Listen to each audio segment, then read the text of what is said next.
Ak chcete vedieť, ako si pomôcť pri popáleninách, podelím sa s vami o môj dnešný príbeh, ktorý sa mi stal. Vyberala som z rúry jánsku misu, v ktorej sa piekli kuracie krídla, a ako som ju išla položiť na sporák, zrazu sa mi odchýlila pokrievka, išla spadnúť, ja som tú misu nemohla pustiť a všetká horúca pára sa vyvalila na moju ľavú ruku. Na prsty zacítila som obrovskú pálivú bolesť, len som skríkla a prvé, čo ma napadlo, je utekať k umývadlu a pustiť vodu. Ale nejaký hlas vo vnútri ma zastavil a povedal mi nie. V špajzi máš ľubovníkový olej, choď a natri si ho na tú ruku. Posluchla som, zobrala som ľubovníkový olej a natierala som si ho na prsty, ktoré neskutočne pálili. Takto silno som sa ešte nikdy nepopálila. Mala som ísť do práce a už som si v hlave prehrávala, ako musím obvolať mojich klientov, aby som odhlasila termíny. Tá najhoršia predstava bola, že ma čaká minimálne týždeň PN-ky, aby sa moje prsty dali dokopy aj celá ruka. Prsty stále pálili a ja, ako som natierala ľubovníkový olej, tak mi do hlavy prišli 2 body, ktoré sa dajú použiť pri popáleninách ako prvá pomoc a máme ich obidva na ruke.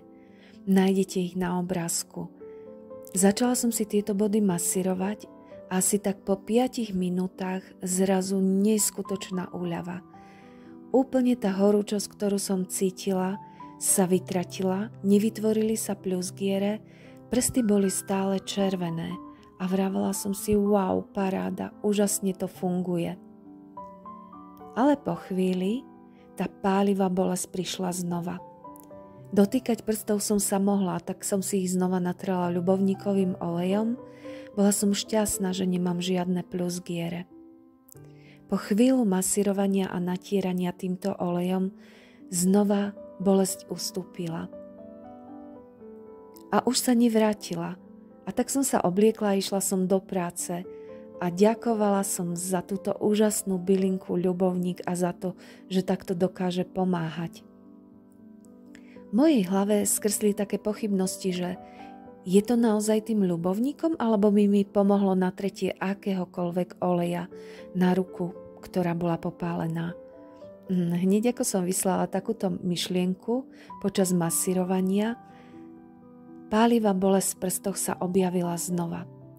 A tak som namiesto hroznového oleja, ktorým zvyčajne masírujem, použila ľubovníkový olej, ktorý som mala aj v práci. Naniesla som si ho na ruky, klientovi na chrbát a už po pár minútach som znova ucítila úľavu.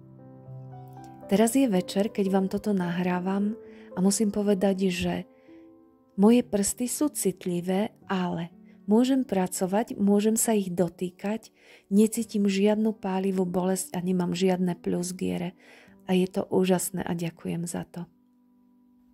V komentári pod týmto videom nájdete odkaz na článok, z ktorého sa dozviete, ako si vyrobiť ľubovníkový olej a na čo všetko sa dá ešte použiť. Prajem vám krásny deň.